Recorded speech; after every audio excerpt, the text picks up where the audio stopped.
Okay, so we're recording now. I don't know if you'd like to start now, Mike, and I can just continue to let any kind of people who are a little bit late into the meeting, because I know that we have quite a lot to get through. We do, yes. So yeah, thanks Emma, and thanks everybody for joining. For those who came last time, and those who are here for the first time. So yeah, I've got quite a number of slides to go through, and I'll pick up on what we did last time, just as a refresher, and then I'll move on from that, and then we can sort of oh yeah.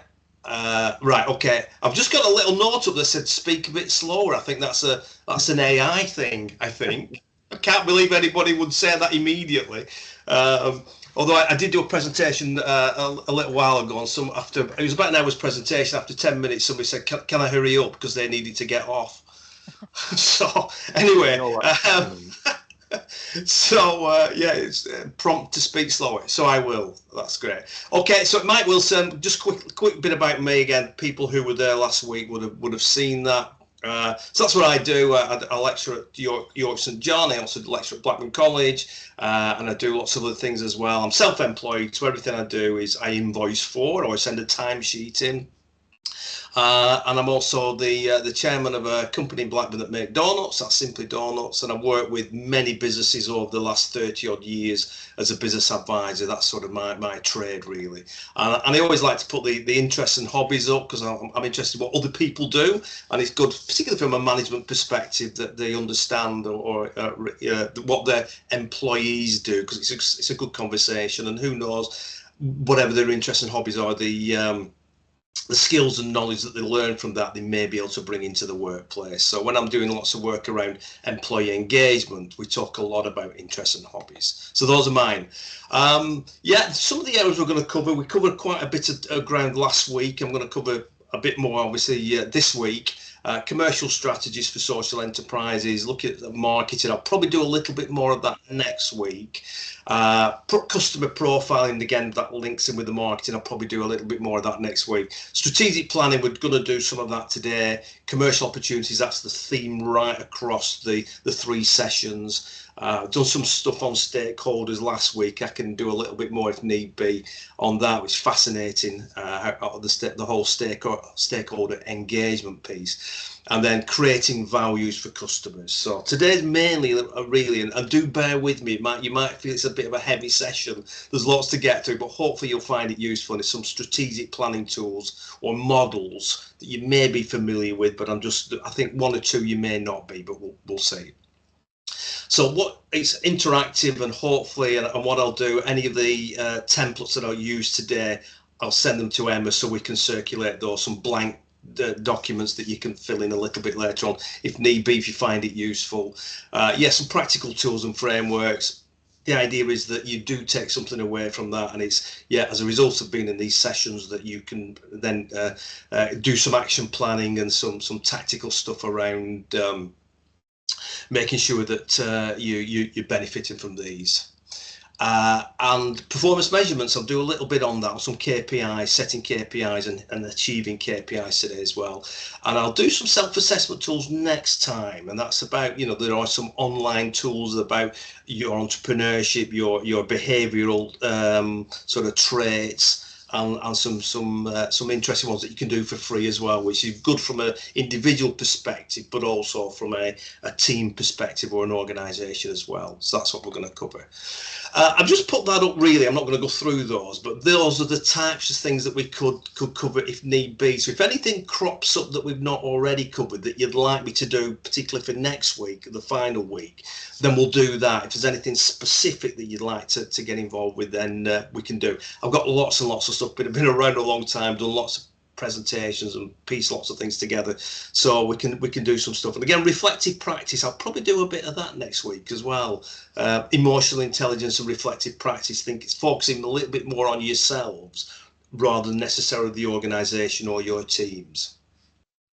So moving on. So yeah, those are the areas that we covered last week. Just as I said, thanks if you joined us from last week, and thanks if it's new. But I'm sure the slides will be available and the videos available if you missed it last week. But there are just some of the things that we covered. I'm talking about change, setting objectives, planning, challenges, and I talked a little bit about B Corp. You may be familiar with B Corp, which is sort of a movement that's come from America, and it's gaining momentum certainly in the UK, and that's for many organisations who are, I call it, doing the right things right across the board in terms of for the people, for the organisation, for the environment, for the suppliers, customers, stakeholders. Yeah, it's a process you've got to go through to be a B Corp, but it's a good framework or a good template to follow in terms of your organisation.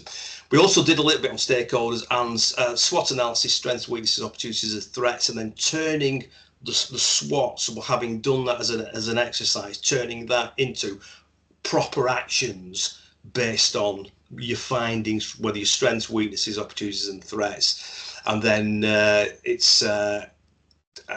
so I keep pausing. It keeps coming up with suggestions or AI suggestions. So I'm just going to try and ignore those. It's doing it all the time.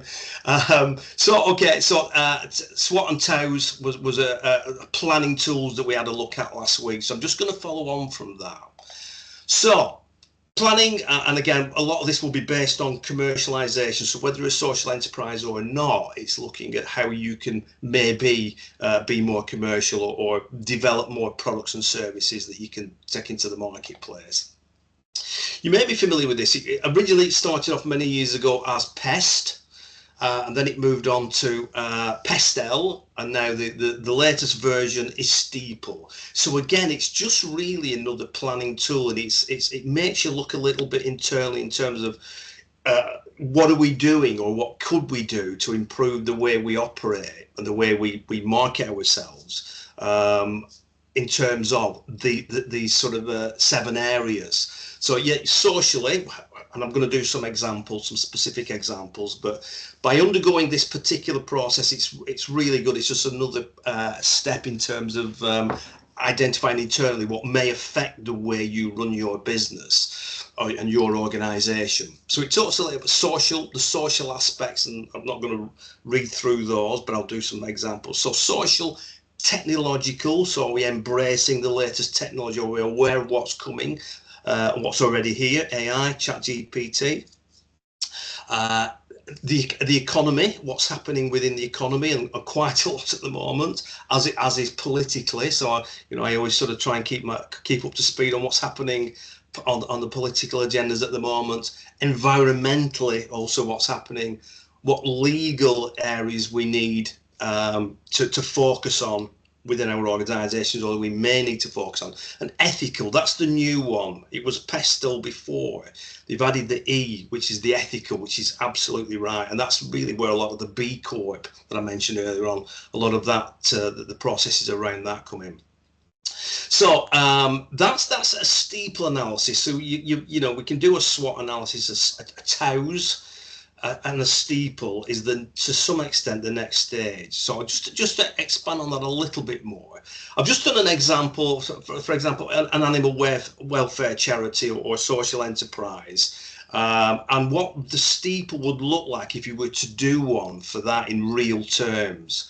So just looking at the social factors, for example, and it's split it down into quite a bit of detail there is.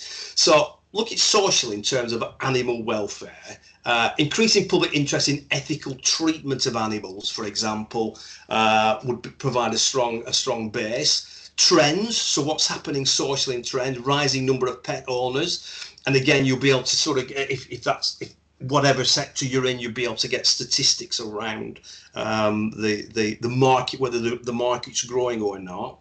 Hi, Mike. Sorry, can I just interrupt? Valentina's got her hand up. I think she'd like to ask you a question. Oh, right. Okay. Yes.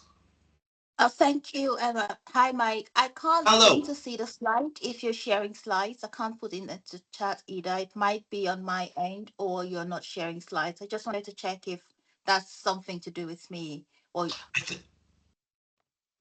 Sorry, was somebody else going to say something then? No, it was just me. I can see the slides. If anybody else is having problems seeing the slides, yeah, no, everyone else seems to be saying they can see them. them. Emma, fine, thanks. Yeah, Oh, that's true. Okay. I'll Sorry, definitely make sure we send the slides on to you, Valentina. Or if you want to try leaving and then rejoining to see if that fixes the problem. I'll do that. I'll join on another system. Thank you very much, Emma. Thank you, Fab. Mike. Sorry. Thank No, that's you. okay. Thank That's you. fine. It's definitely worthwhile seeing them because there's lots of detail on, but we will send them out after, as Emma said. So, but yeah, worth pointing that out. So yeah, in terms of social factors, and I won't read through each one of these and say you'll get copies of the slides, but it's just an example of an animal welfare organisation, the types of things that you could specifically focus on. So again, community support, engagement opportunities, what the public perception would be socially. So we're looking at the social sphere here. So again, it's about maintaining that positive image and ensuring customers see the enterprise as both ethical and effective. So it's your brand, your image, and what that looks like, and then potentially an education role, providing workshops or materials to educate. So it's what we're looking at here is taking the steeple process and how we can apply that to our organisation to benefit that. What you probably do in terms of putting this together is maybe get all your stakeholders, all the people involved in the organisation, whether that's volunteers, whether it's trustees, whether it's your employees, or the stakeholders, and get them involved in almost a sort of brainstorming session, which I'm going to talk a little bit about later on. Get people in a room to bounce ideas around. What do we think? How can we impact socially with what we're doing, and how can we make that as a commercial opportunity? So that's looking at socially. Technological factors, again, making the best of digital fundraising, crowdfunding, e-commerce. So how can we use technology to embrace animal tracking technology? Talks about obviously social media, TikTok, Instagram in particular, about storytelling and the good things that we're doing within the organization, and then using data analytics and ChatGPT. If you're not using that already, then it's a phenomenal tool to get ideas moving along. So I would highly recommend that. Yeah, so what analytics, what technology can we use to make sure that we're making the best of our organisation, and we can move that forward from a economic perspective, which is this one. So growth in the pet industry, getting some facts and figures around the growth. Challenges, so the balance of animal care, shelters, for example, with the need to generate revenue. So that's income and expenditure. So how does that balance out? Can we do any partnerships, ethical brands, collaborations, working with partnerships to improve our economic possibilities, and investors? Again, it's back to how we talked a little bit more last week about how do we actually generate income. So that's working on that a little bit more as well. So particularly investors who prioritise animal welfare. And that's an interesting one, is it? Donor fatigue. As the enterprise grows commercially, resilience on traditional donations might increase. So how, again, looking at that revenue model, where do we get our money from, and can we carry on doing that, or do we need to pivot slightly? Environmental factors, yeah, that we're offering eco-friendly pet care products. The climate change, taking that into account, environmental regulations and conservation focus. So, looking internally and externally, our organisation, what are the environmental factors that might affect the way we run the business, and where are the opportunities based on that? Excuse me. Political, yeah, lots happening in the world politically at the moment. So again, how does that affect our organisation? And again, we'll have done if we've done a SWOT analysis, we'll have looked at where the external, where the threats and the opportunities might come from. And this just moves it forward a little bit more, particularly in terms of political. So it's get animal welfare laws, government support. We'll see what's happening with the farms, for example, import-export rules if we do export overseas, and what licenses do we need? Excuse me. Legal factors. just to make sure that we're legally compliant in everything we do. Really, it just gives a few examples there of what that might be. Yeah, employment law, you know, looking at the new labourers, workers' rights, that we adhere to those, and that we can incorporate those within the organisation, maybe spot some opportunities for those as well. And IP, yeah, if we've got any intellectual property, or we can develop intellectual property, make sure that we're doing that in the right way. Okay, so that's the and then finally on this, the ethical factors. So yeah, communicating how revenues would be transparent about the revenue generation, cruelty-free commitment, make sure our mission is still we've got integrity around the mission, fair trade practices, and adoption of care policies. So and then just to sum that up, as I said, these slides will be available, and I'm going through relatively quickly. But yeah, so as a summary of that, it will be, yeah, look at developing additional revenue streams through ethical pet products, training programs, and possibly fee-based adoption services. So what can we provide that people will pay for, the commercial side of things. Build a commercial through emotional educational campaigns. Leverage technology, look at what technology has come, and there's a lot of free technology around at the moment as well. So again, if you know, rather than necessarily having to pay for something, can we get any open source software that we can use? And certainly things like AI, ChatGPT, free things. You can obviously pay for the additional stuff, but there's a lot of free stuff out there as well. And then balance profit goals with core commitment to animal welfare by reinvesting in rescue, rehabilitation, and education initiatives. So it's how we use that money, and again, it's building that brand and having an effective brand that people will engage with and buy into. So that was Steeple, and again, that was a very quick, and it can be a more lengthy process when you actually put your own Steeple analysis together, but well worth it. This is another one which we use quite a lot in business and in education, and this is something called Porter's 5 Forces, and we're going to go through this a little bit in a little bit of detail as well. And that's another sort of analysis that you would do, get people in a room and start looking at all these different areas as well. This is interesting because it looks at where are we right now as an organization in terms of our suppliers, our competitors, and our beneficiaries and customers, but also what might happen in future. So it's got that future focus as well, what might come along that impacts the way we run our business, our organization in future. So it looks at how many, you know, and there's a little bit of research to be done around this particular model, but you know, how many competitors potentially do we have? And I'm not going to read the slides through, but it looks about what competitors are there at the moment. What's the opportunity for new entrants? So we've established, and just say we develop a new product or a service that's selling incredibly well. What's to stop anybody else coming in and doing exactly the same thing, cheaper, better, faster, more efficient? So it's keeping an eye on what else is coming along. What's the bargaining power of buyers? So the customers themselves, what sort of power have they got, and what's the size of the market, the number of customers, what do we need? So looking at it from that perspective. Then the same with suppliers. So who are supplying into us at the moment, and what do they have a hold over us? Do we have a series of different suppliers that we could go to if we needed to, or are we reliant on one or two? And if we've got great relationships with them, then that's fine. But if we needed to move that forward a little bit more, then how do we do that? And then substitutes, that is around what else could compete with us from a product or service perspective. So that's I like that slide because it does sum it all up in one particular one. But I'm just going to go through it a little bit more, Portis, from a social enterprise perspective. And again, you know, impact on our commercial opportunity. So strong competition from other social enterprises or non-profits may affect the way that we run the business and the way that we can generate profits. So who else is out there that's on our patch, if you like? And that might be local patch or just sector patch.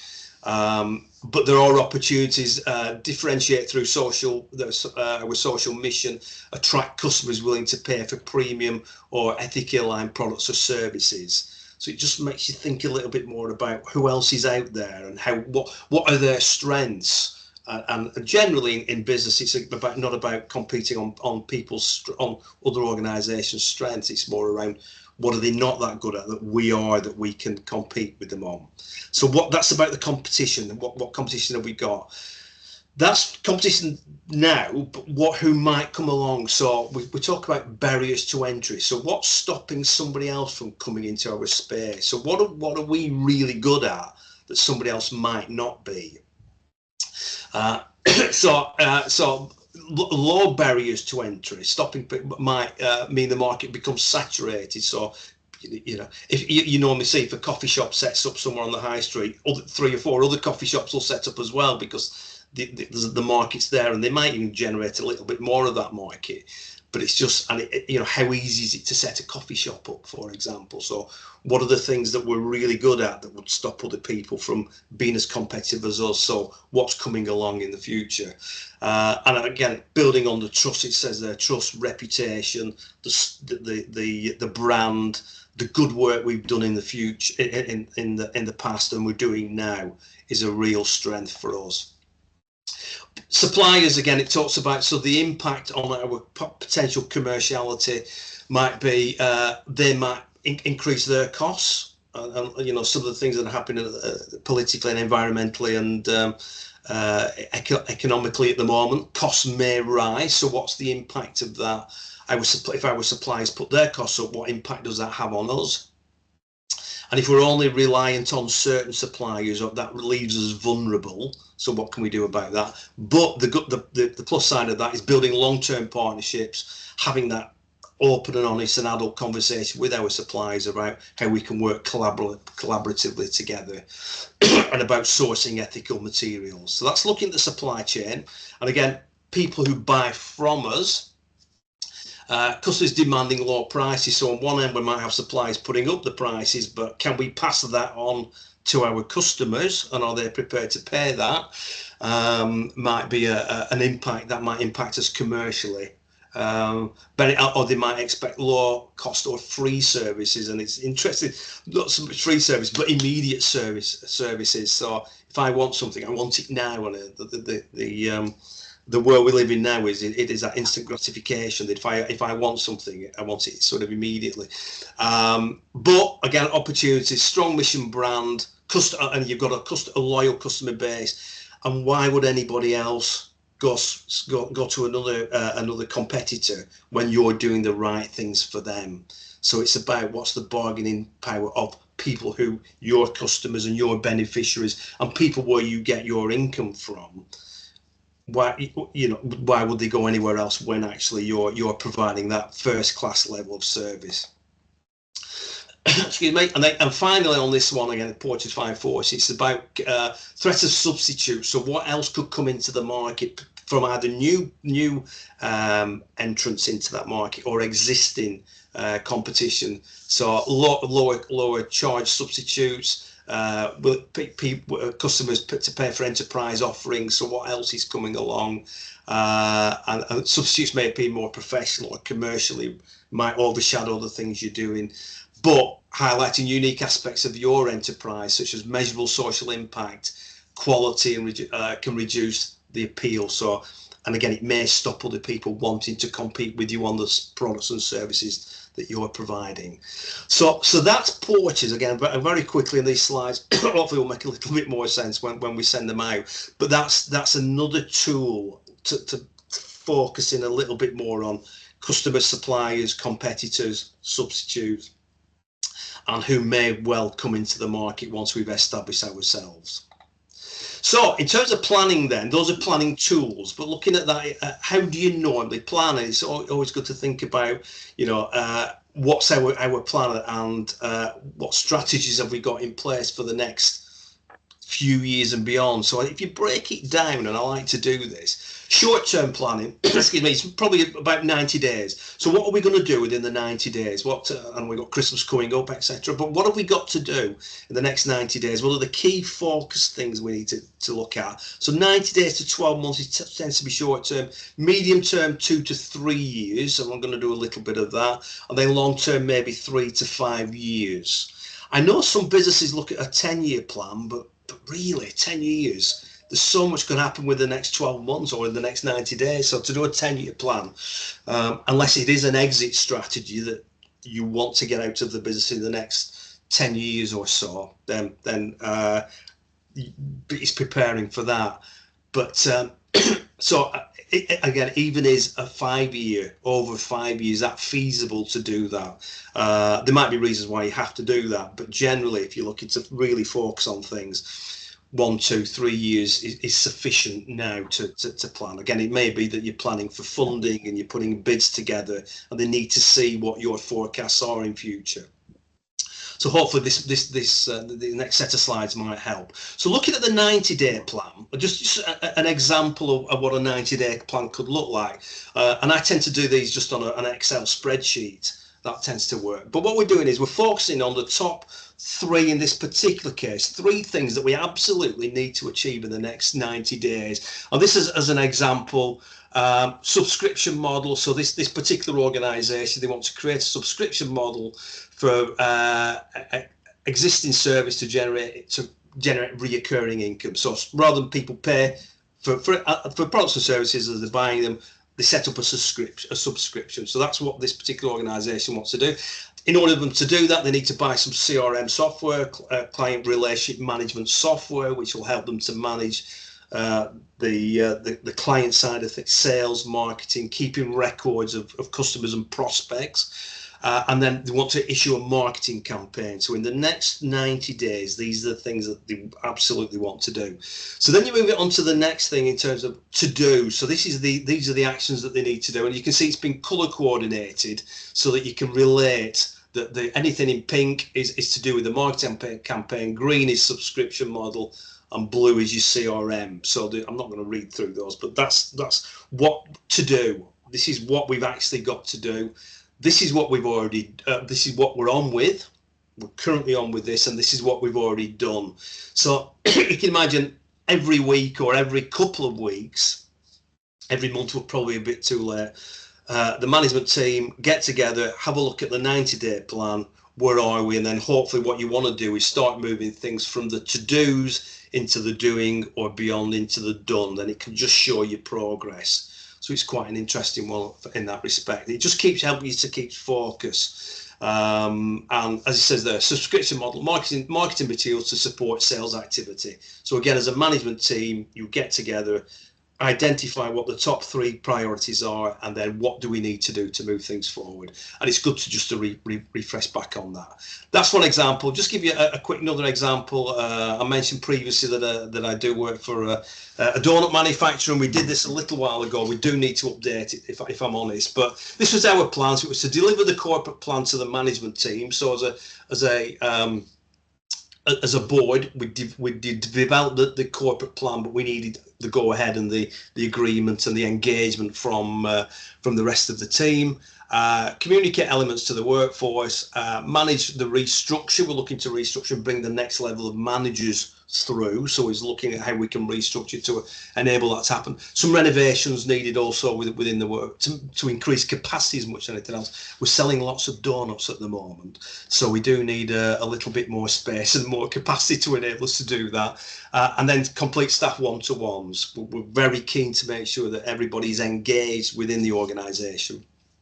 So it's making sure that we have one-to-ones with each, and then teaching the managers how they can then conduct one-to-ones in future. So we've got what the next 90 days are, what the measure looks like. So once we've completed it, what we've got to do yet, what we're doing, and what we've already done. And I've just, as I said, it's just put on a spreadsheet, and we review that every so often just to make sure that we're on track. And then once you've done one, as you're coming to the end of one 90-day plan, you'd put your next 90-day plan together, but would follow on.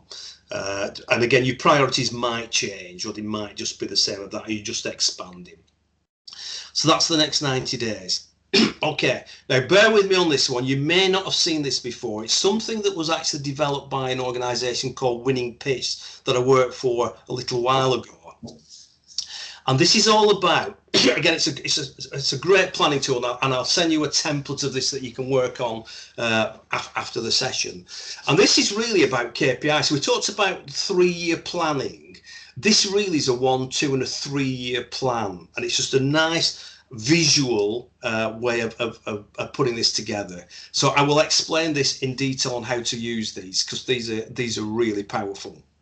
So what you get by putting, and it's called a visioning orbit. So what you get from that is a 1-page word picture. So it's a diagram that looks at your strategy over the next 3 years. So what do we need to achieve in the next 3 years? And these are actually quite useful. We're Simply Dawns, we're just going through a British Retail Consortium audit at the moment. And these types of things are really useful for them to see what our ambitions are and what we're hoping to achieve in the next 3 years, and actually how we're going to do it. It's all right setting the plan, but the activities and actions around that, and that's important. This really is an effective tool for that.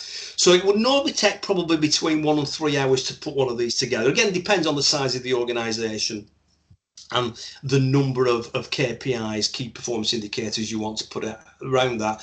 And I've done some facilitation preview. You can do it yourself, but sometimes organisation will bring a facilitator in to work around this, to get people in a room and to brainstorm, to get some ideas moving, and then to complete the orbit on the back of that. And to maximise that, you need optimum buy-in, and it's recommended through the top management, but you involve as many people as you can in this, as many people as it's feasible to. So, excuse me, once the final orbit has been agreed, accepted, you share with your people, and if need be, your customers, your suppliers, again, going back to that stakeholder relationship, depending on how good your relationship is with your stakeholders, would you share this with them so that they're part of your journey to enable you to achieve what you want to do, and the impact that might have on the beneficiaries and the community and the people who you're wanting to affect. So that's what it looks like. It looks like a dartboard. It's called the visioning orbit, and the way it works is, so it's about KPIs. It's about so it helps you to measure your performance. So again, it's a document that you would revisit on a fairly regular basis. It looks at your growth strategy. So are you ambitious? Do you really want to grow as an organisation? And it's about forecasting, future potential. So again, having done the tools that we've just done previously, this will help.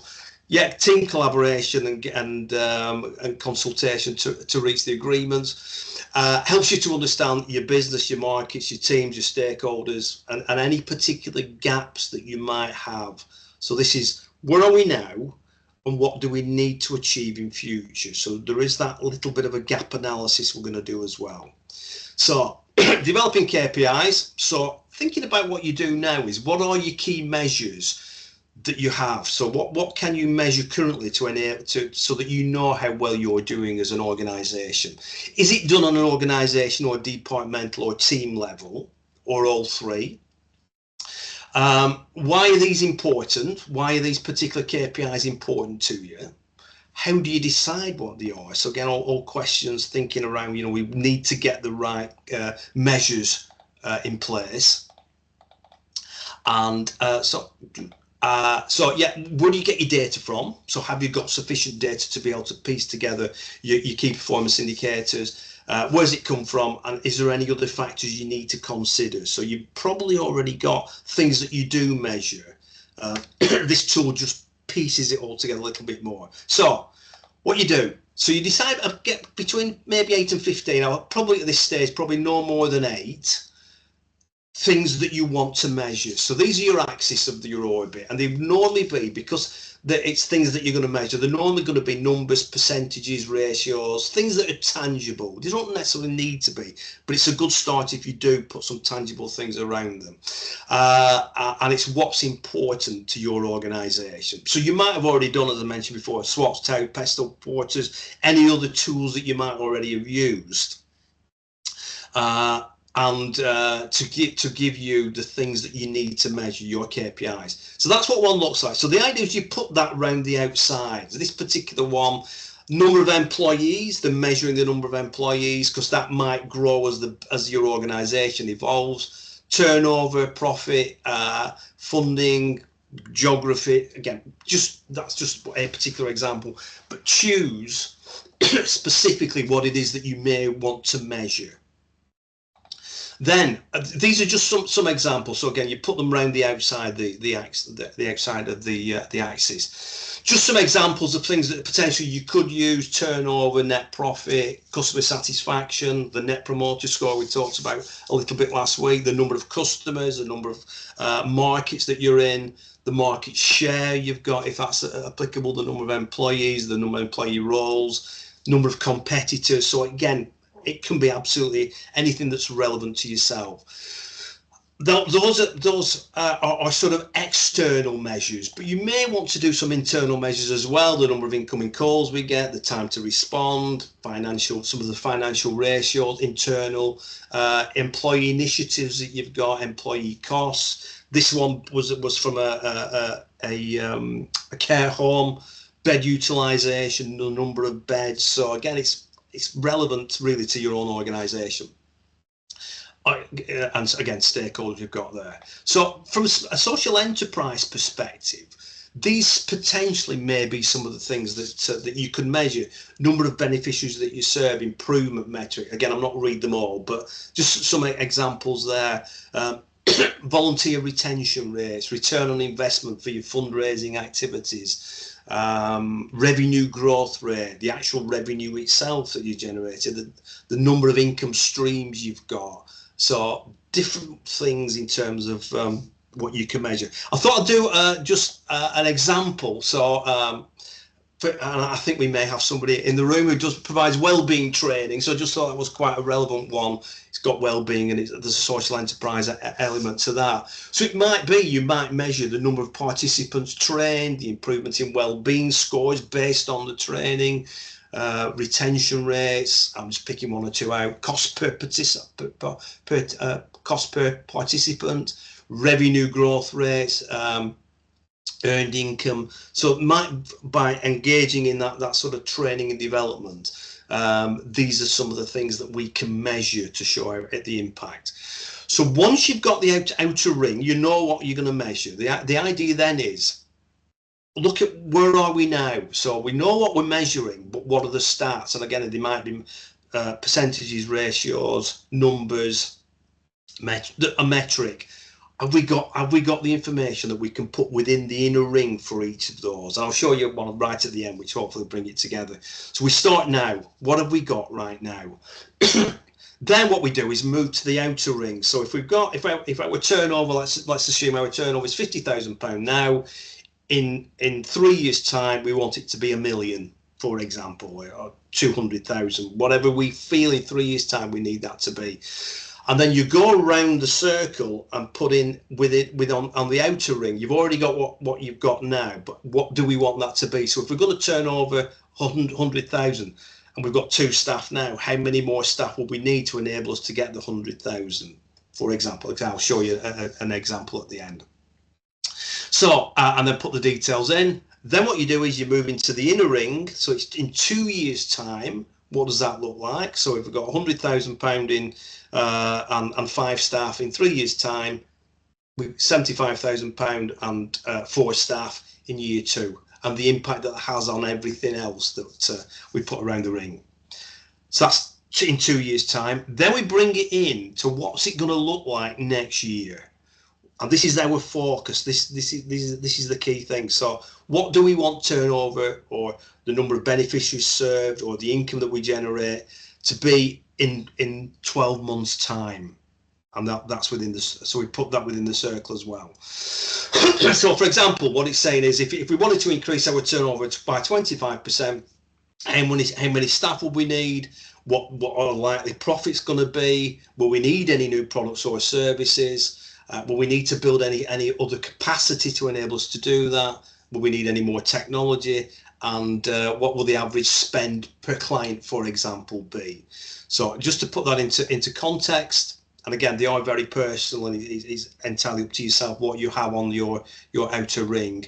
But that's an example of, and that looks very busy. Yours wouldn't necessarily look like that. I would go for probably 8. So, for example, on this particular one, the turnover currently is 500. That's what I'm looking to the left now. 500,000 currently. They want it to be £1 million next year, then £2 million, then £3 million in year 3. So we're completing each part of that.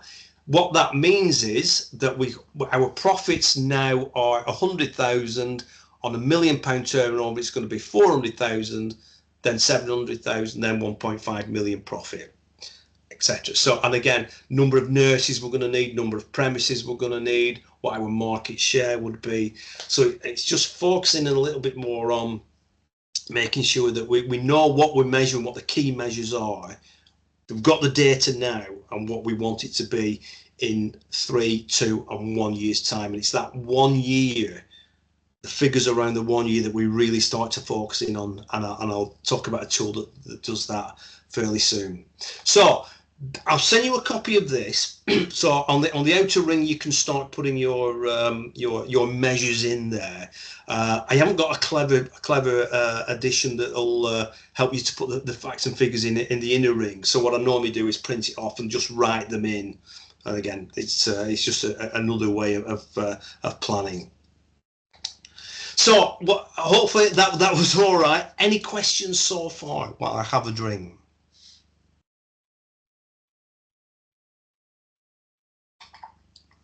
No, that's really helpful. Thanks, Mike. Oh, thank you. Yeah. It's as I say, I'll send you a copy, and then you've got these slides. But thank you for that. Okay, so what happens now is that we've got sort of that 12 months within the inner ring. We've got the 12 months. What do we need to do in the next 12 months? So again, bear with me on this one. This is another tool that'll help you to focus a little bit more on what needs to be done in the next 12 months. And this is called a single page plan, and it is. And I'm a big fan of these models where it's just one page, because the idea is you can just, blow them up, expand them, put them on the wall, share them. They're not 30, 40 page documents. You've got it in there visually on one page. So this is another one. So this is all about, and I'll try and explain this as best as I can.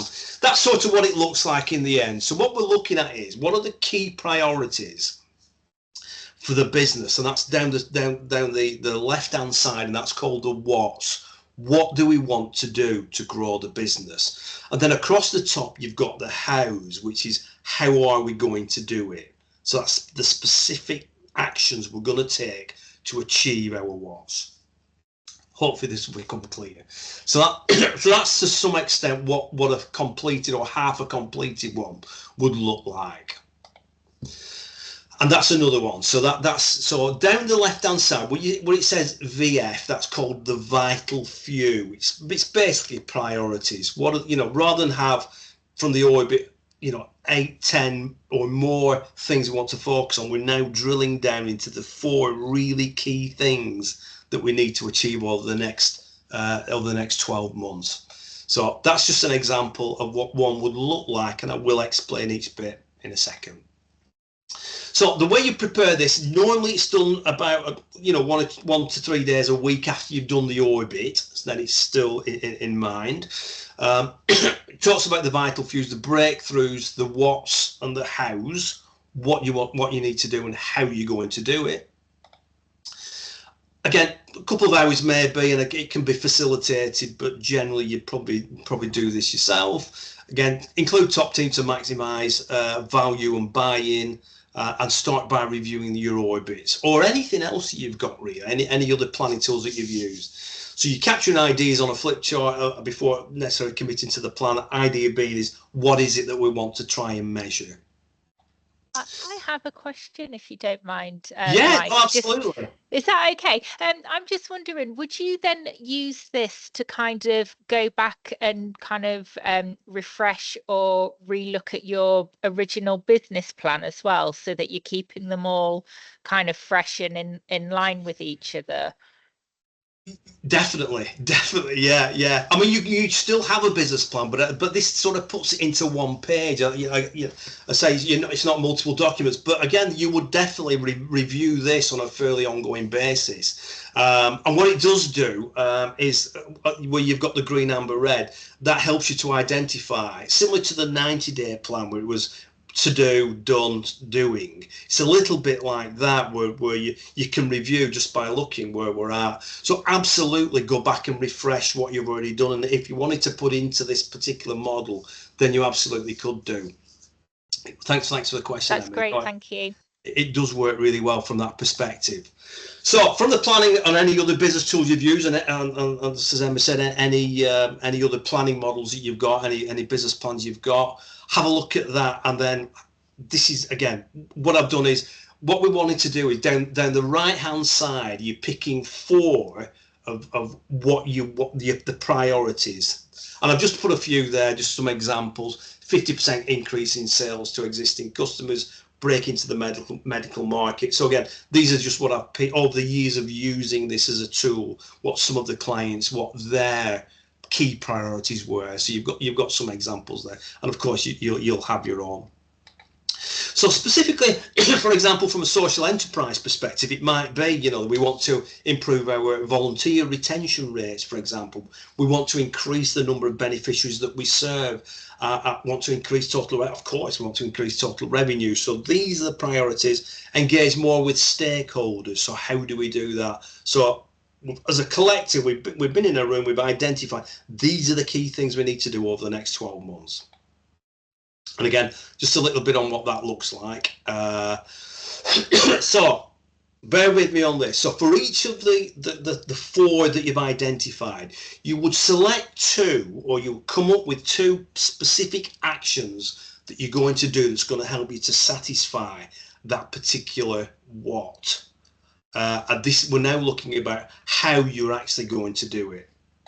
So examples of hows, for example, so get meetings to run to agendas, agree processes and procedures, set up a CRM working group, all sorts of different things that you're specifically going to do as actions, and there will be somebody responsible for those actions that'll help you to achieve the 4. And again, what I've done, hopefully this will help. So we talked about improved retention rate, volunteer retention rates, the 4 what's that I mentioned previously. So you might want to improve your volunteer retention rates, conduct a satisfaction survey. These are just some ideas I came up with.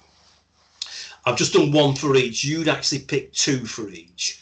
So you conduct a satisfaction survey, for example, expand your territorial reach. So the way we're going to get more beneficiaries is to expand the territories a little bit more, increase revenues, review our current revenue streams, and is it profitable what we're doing? Are we going down the right route in terms of the revenue streams, and could we expand that a little bit more?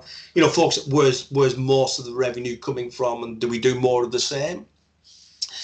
Improve engagement with key stakeholders, undertake a stakeholder analysis so we can see. We talked last week a little bit more about power and influence, or just keeping people in the loop in terms of what we're doing, so understanding who our key stakeholders are. So potentially these are some of the hows that you could have.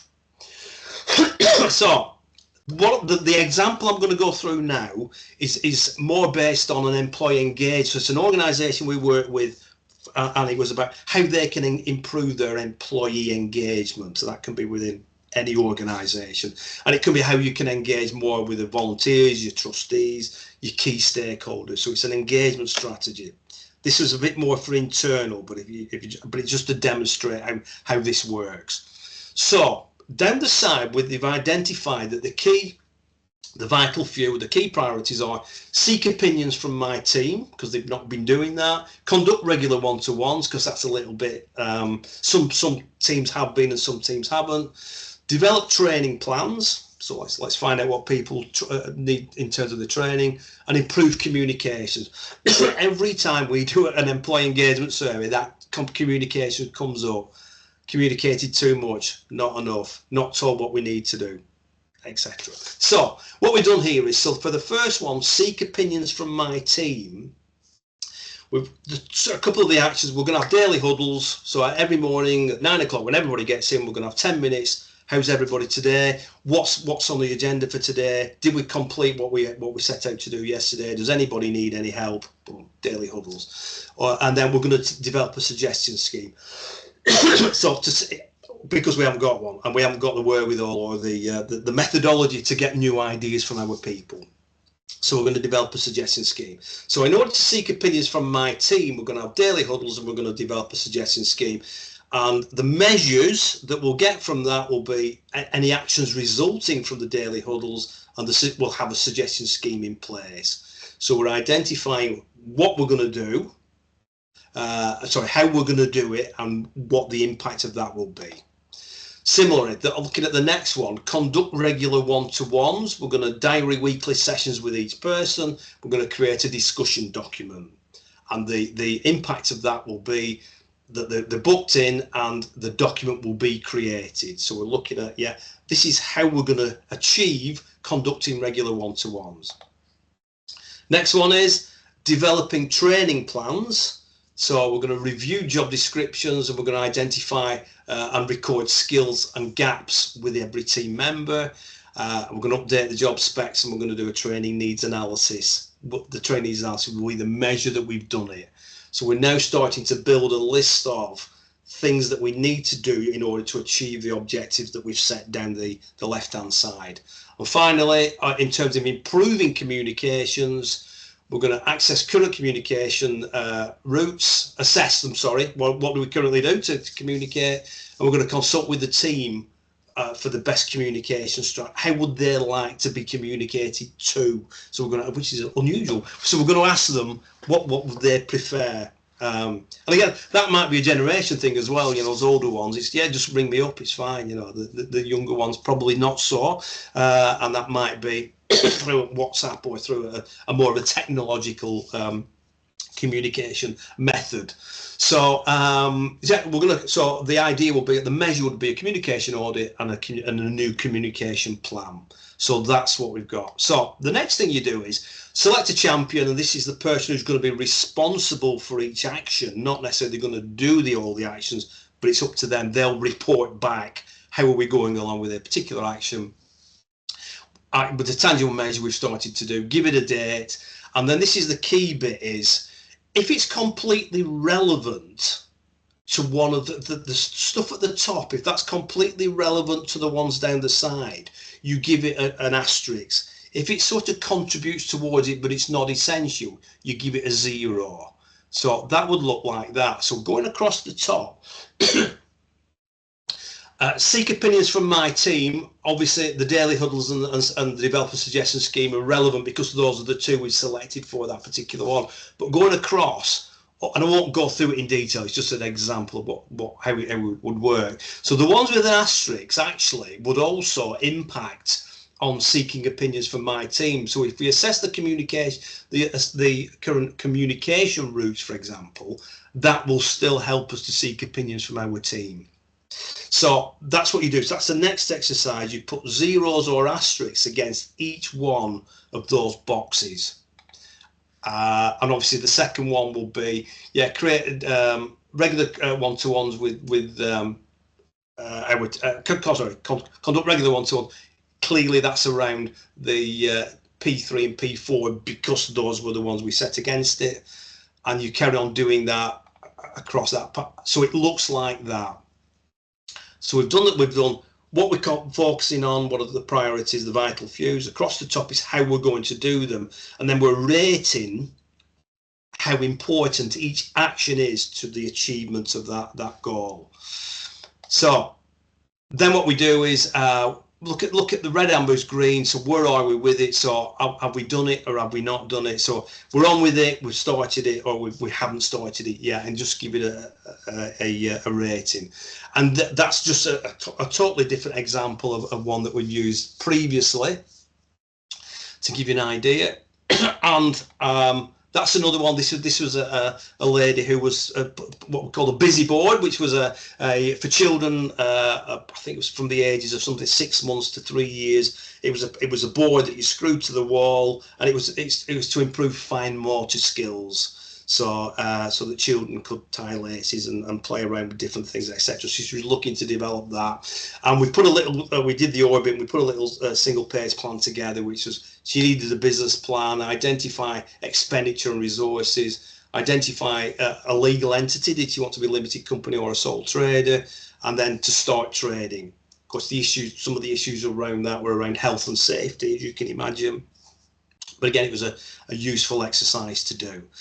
Got another one really, which is about a social enterprise that I was working with a couple of years ago, and they wanted to. They were currently they were a KIC, but they wanted to achieve a charity status. So they need to get the committee or the trustees a little bit more engaged, manage the funding perhaps a little bit better, and then have job clarification for the committee, because there was a little bit of a confusion around who was doing what, and again identifying skills. So so that's really how that works. So in terms of the idea of doing that, putting the asterisks and the circles around it's really identifying where are the priorities. So for example, if you look at that one, in fact, yeah, the priorities is P1, because that's got an asterisk against every single one of those vital fews or those priorities. So where you've got the most asterisks, that potentially, I mean, you bring it into the real world and think, is that really what we want to do? But that technically will be the things that you would prioritize and do first. So that was recruit more committee members. So the priority was, we need to get more committee members in, right? How are we going to do that? So then that moves it into the next stage.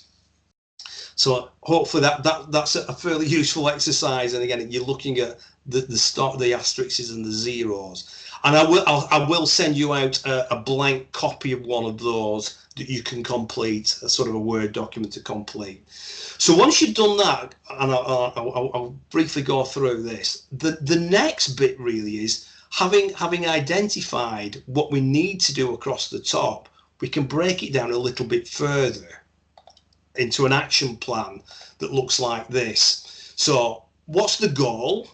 What action needs to be done? Who's responsible? What's the deadline? What resources do we need? What's going to stop us, potentially going to stop us from doing that? And what do we hope to achieve by doing it? So again, it's that sort of a structured approach, the orbit, the single page plan, and now some action planning. Excuse me, and that's what that looks like. So again, what is the action that we're going to undertake? Who's responsible for it? And to some extent, we've got the person responsible on the previous document, although it might be somebody different when we're really drilling down. When's the deadline? What resources do we need? What might stop us? And then once we've achieved that, what would that look like?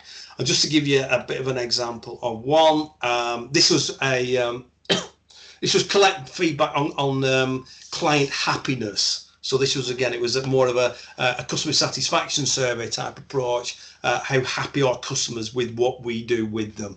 And it just gives you an idea what needs to be done, develop a client survey, so put together a list of clients, who's responsible for it, when's the deadline for that particular action to be done, what do we need to be able to do it, what might stop us, what are the barriers to us doing that, and then what will we achieve as a result of that. So it just takes it to that next stage. And again, this is a document that will come out at the relevant meetings. How are we in terms of what we're trying to achieve?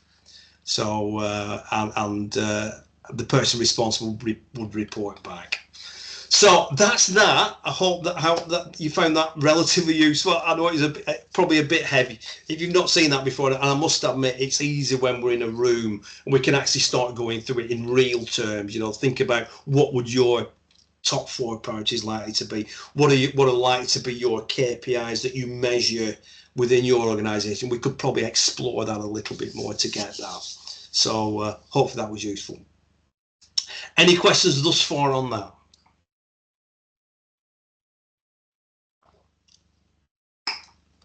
No, Good. I don't think there's any questions. I found that really useful. Thanks, Mike. That was really interesting, and I'm definitely going to be advising people to use that system. It's really good.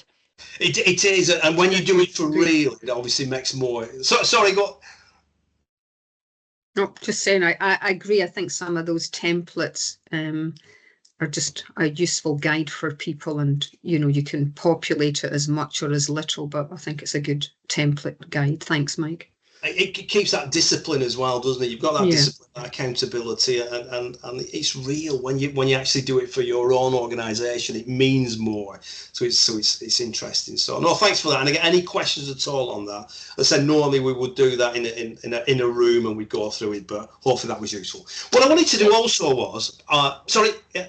Sorry, just a comment that says it's very insightful from Valentina as well.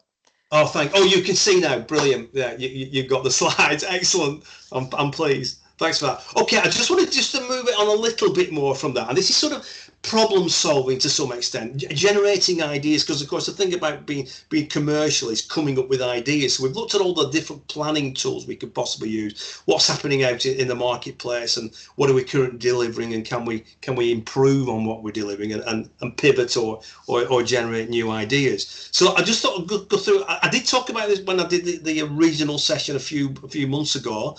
I did talk a little bit about this. I just wanted to expand on it a bit more. So how do you come up with the ideas? And again, there's lots of different templates and ideas on how you can do that, but it's just useful to think, and almost put time aside, weekly, daily, whatever it might be, just to generate new ideas, and look at what's happening, and review some of the planning tools that we've already gone through, and what does that tell us about how we can be more commercial and create new products and services.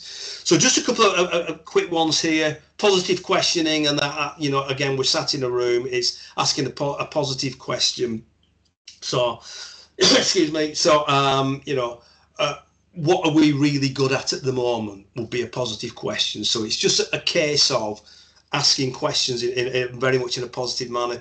Devil's advocate is the opposite of that, where you're challenging what people say. Well, we're really good at that, but we could be better. So is that challenging? Word association, that's just basically where people throw words at you: banana, blind, glass of water, and see if that helps to generate a few more ideas.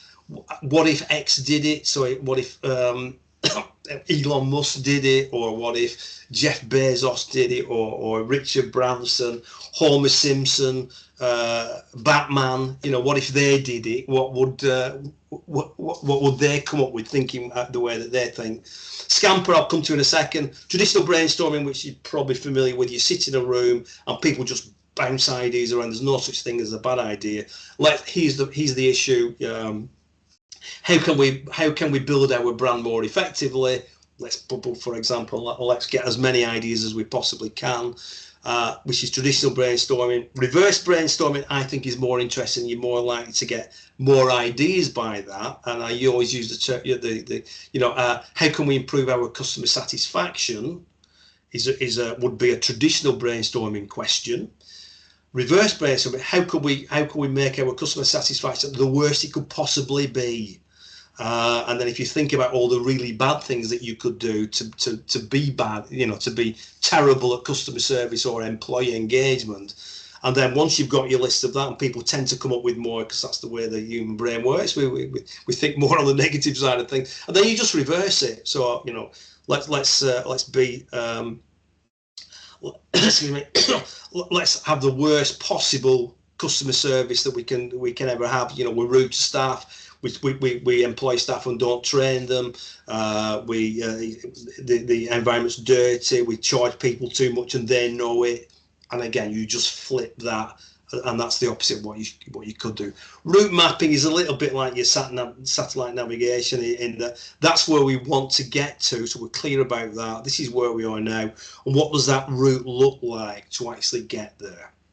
So that's another technique. Scamper, again, it's just other techniques. So substitute, what aspects of the current solution can we substitute or improve? What can we combine things to build up? If we have 3 or 4 different offers, products or services, can we bundle them together to make sure that to provide a totally different offer? Anything we can adapt, modify, put to another use, eliminate, or reverse. So it's just another little technique for doing that.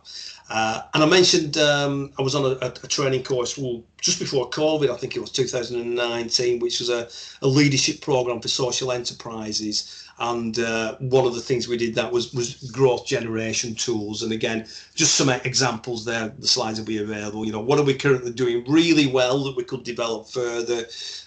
What customers are you currently serving that you could introduce you to new customers? So again, asking for referrals, that's a great one.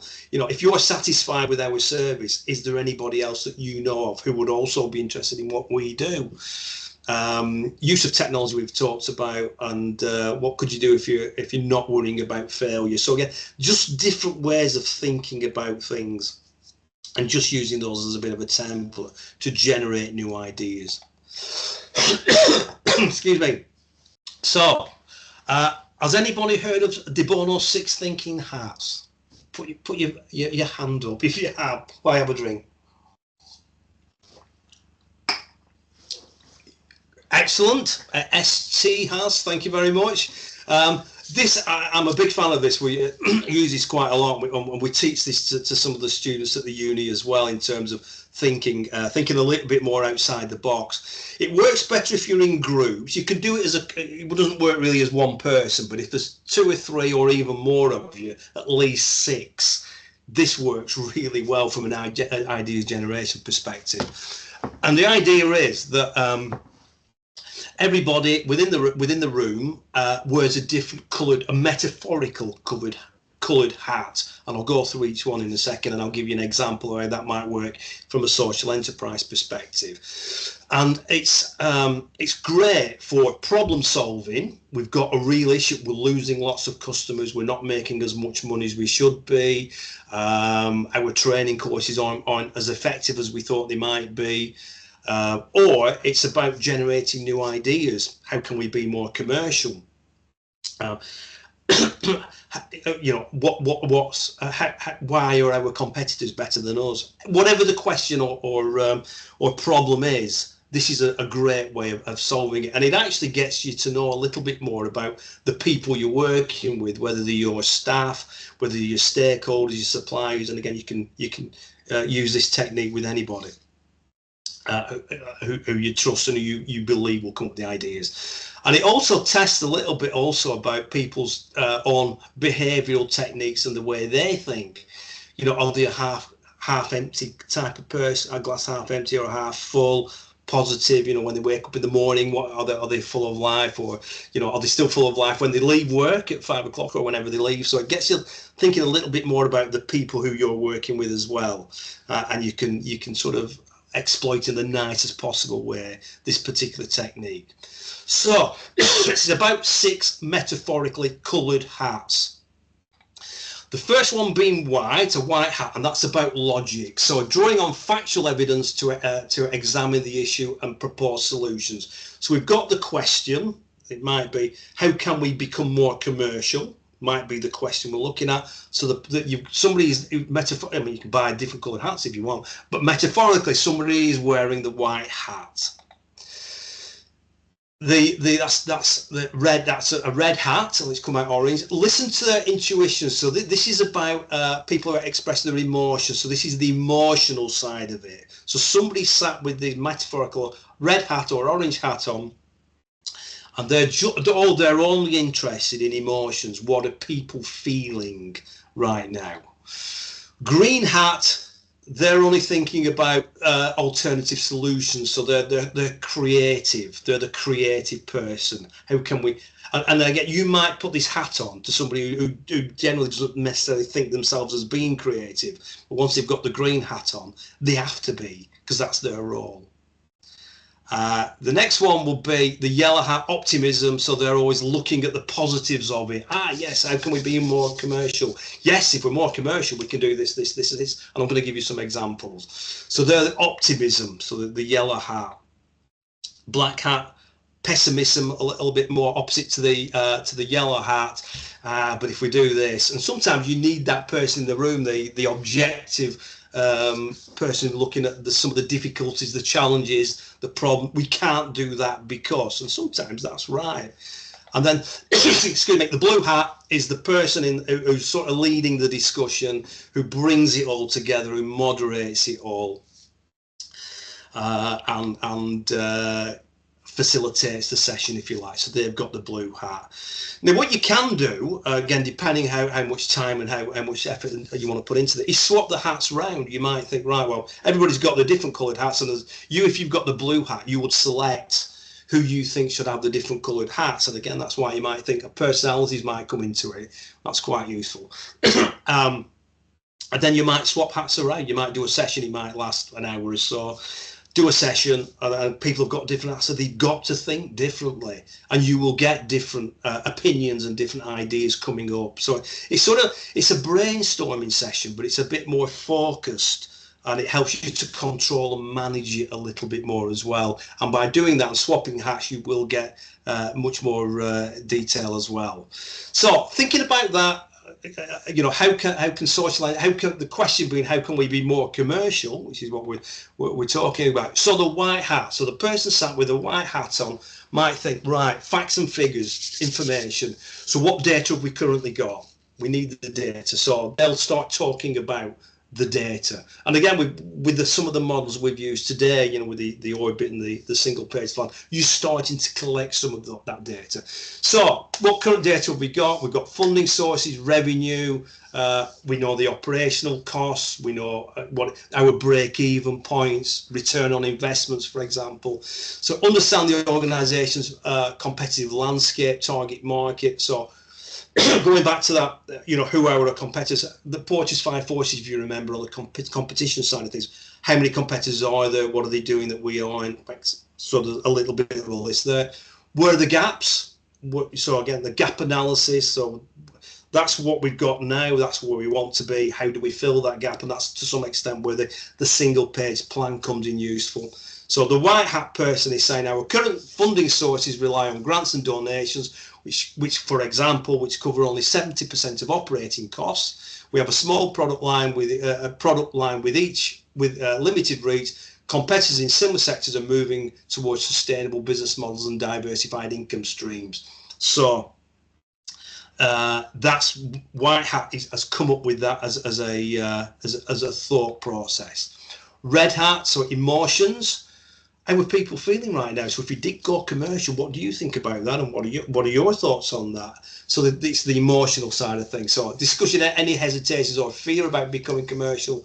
Team members might be concerned about diluting the social mission.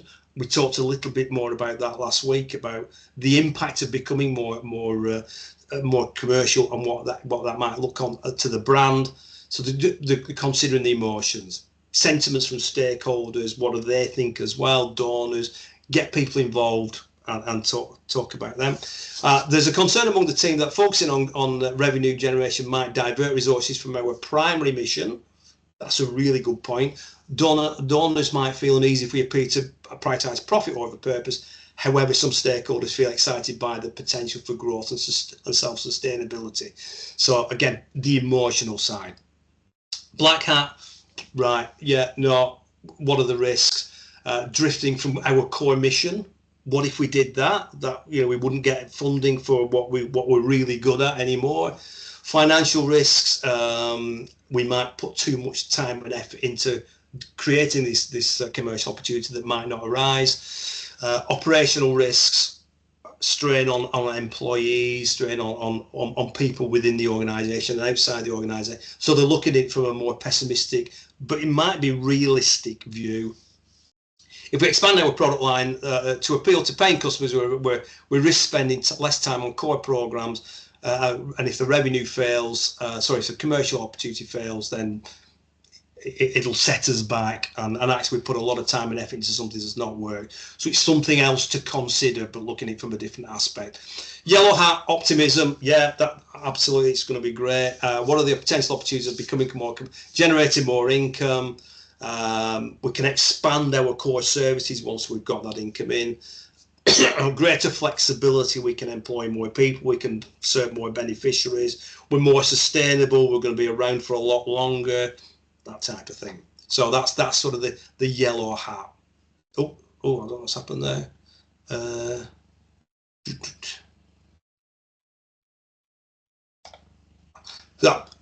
green hat, So yeah, that's about the creative idea. How do we come up with the creative process? So brainstorming revenue generating ideas with the organization's mission. So we've got the mission and the what we're trying to achieve on the wall. Right, let's think about how we can create new ideas around that. Consider partnerships, not-for-profit companies, social enterprise values. So let's be as creative as we possibly can. So we could adopt a line of eco-friendly products made by our beneficiaries and sell them online. Use some technology as well if we can. Another idea is offer a corporate training program, a workshop on social responsibility with all our proceeds going to our programs. So again, we're setting up a training or a consultancy arm to enable us to be more commercial. The blue hat, so this is the moderator, so they're thinking, right, what's the action plans for the next steps? What are we going to do? We've got all this information, and again, you might, as if you're wearing the blue hat and you swap hats around, you might give the blue hat to somebody else to manage the process. So again, it's a good personal development opportunity for somebody to manage that process. So what insights have we got? What information, data, ideas have we got? And then we'll start to gather that together and piece it into priorities and start working on that. So that's a good one. We'll start by piloting one commercial product and carefully monitor its financial performance and the impact on our resources. Our financial team will track revenue and cost monthly, while our program team will ensure that the core mission remains prioritized. After 6 months, we'll review and decide if it's worth doing. So pilot program, absolutely. Let's make sure we can do a pilot program to check the feasibility of it. I'll do some feasibility stuff next week, actually. I've just thought of that. So using the 6 thinking hats allows social enterprises to approach commercialisation holistically, addressing factually what have we got, the data, what do we know right now about what we've got and what potentially is out there, the emotional, taking everybody's thoughts, feelings, worries, concerns into account, risk. Is it worth the risk? What's the implications of us being more commercial against our social mission, and being as creative as we possibly can, creating those opportunities? So that's just another slide that shows what the 6 thinking hats is all about. It's a really good way, and it's a bit of fun as well. It's a bit of fun of getting people to think completely differently than we normally do. But the idea is that you get as many suggestions and ideas, and it's about that engagement piece as well. That the people who know, you're asking the people who've probably got the answers, but you're just giving them the opportunity to get that out and about. So hopefully that was quite useful. Do it. It's really, you might even buy hats, but it's quite useful. You've got the black hat, you've got the yellow hat, and just see what comes from that. So again, idea generating techniques or problem solving techniques. So hopefully found that quite useful. And if you do any, let me know or through Emma if you do what you got from that and how useful it was. I say it just gives you an engagement piece as well with some of your staff. I did this last time actually, but I just want to quickly do this again. Very much focused on the commerciality and thinking about how you can do that. And quite often, and again, I've talked about this previously. It's something called the hedgehog concept, and that's a hedgehog. And what it looks at is effectively that on companies to identify the core value proposition. What are we really good at? What is it that we can do? Concept scattering one's interests and objectives lacks course. So it's about focusing on one thing, and the idea is that a fox knows many ways in which it can achieve, it can gain food. Excuse me, it can obtain its food.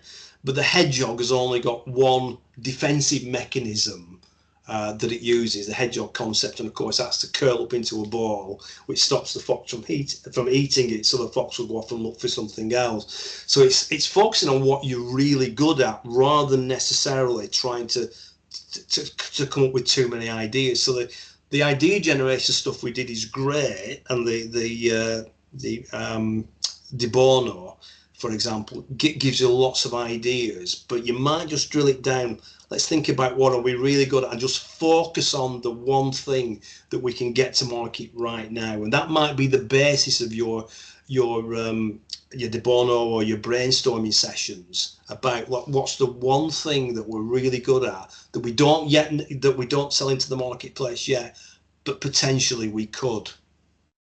So it's the hedgehog concept is that. So it originates from an old Greek parable. The fox knows many things, but the hedgehog only knows one thing. The fox is a smart predator and gain meals by a number of methods. The hedgehog just curls up into a ball and stops itself from being eaten. So asking yourselves to an extent, where do your passions lie within the organisation?